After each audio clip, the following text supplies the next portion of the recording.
everybody, welcome back to our Origin Summer Preview 2015. I am here joined by Sean. Hello. Welcome, Sean. And we are taking a look at Parfum from Queen and Asmodee games. And I'm loving the dice. That right there is my focal point. So tell me a little bit about all this. Okay, so Parfum takes place in like the 1800s when things were a little bit stinkier than they are today. And so it is our job to put together great smelling parfums using different elements from the marketplace, using water elements and distilling them and then selling them to the customers who are coming in. So it's all about rolling and hopefully coming up with the successful roll instead of the stinky fly, which is a fail. Nice. Yeah. So flies on the dice. Yeah. I love it. So it's all about putting together like the different, the head notes, the heart notes, and the base notes, which I don't have out in front of me right now, but constructing perfumes and finding the right ones for the customers that are coming to your stores on that day. Yeah. Okay, so do the customers have demands? This is what they want? Yep, absolutely. So each of them has a particular taste that they're interested in, like a fragrance that is their favorite type of fragrance, and a cost that they're willing to pay for it if you meet their needs. Okay. So as long as you meet their minimum needs, they're going to walk away happy with that. And there are certain elements like the lilac and vanilla, which are harder to distill, and so there'll be a higher reward for creating a perfume with that element in it. Got it. Yeah. There's always also a fail-safe where if you have no customers that are interested in your parfum, you can always sell it at a discounted basic rate. So you can always sell a bit, and that's good because your opportunities for sale are low. Like you might get lucky with your sales, with finding the right customer, but you always have a fail-safe to sell at a discounted price, which is good.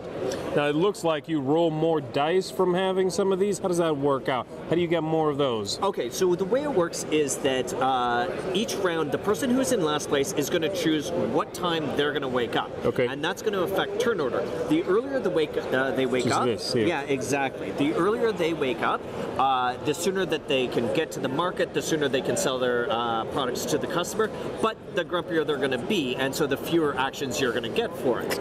The later you sleep in, the more actions you're going to get, but you're going to have to deal with what's left with what's left out there. So the way you get more dice is just by the more actions you can have, the more you can grab in. So taking a die is an action? Absolutely, yeah. Taking a die is an action, taking the water element is an action, and refilling the distillery is an action. Now, water can be simply points for you at the end of the game, but also it can be used to manipulate your dice in a few different ways. You can spend them to re-roll dice, or you can also spend more of them to turn a fail into a success. Okay. Directly. So it's kind of like a push and pull as to whether it's worth it to you for the points at the end of the game, or whether it makes more sense to manipulate the dice and get your points by selling.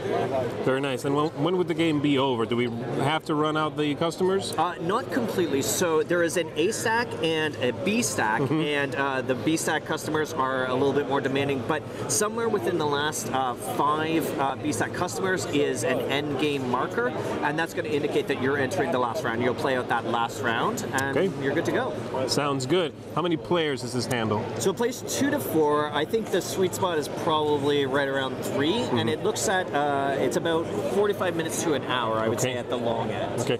So when is this going to be available? We're hoping to get it in stores by July. Okay, so soon. Very nice. Excellent. Thank you for joining me, Sean. I appreciate it. And thank you, folks, for tuning in. Thanks so much for watching the Dice Tower videos. Find more great videos and reviews, as well as our top-rated audio podcast at dicetower.com.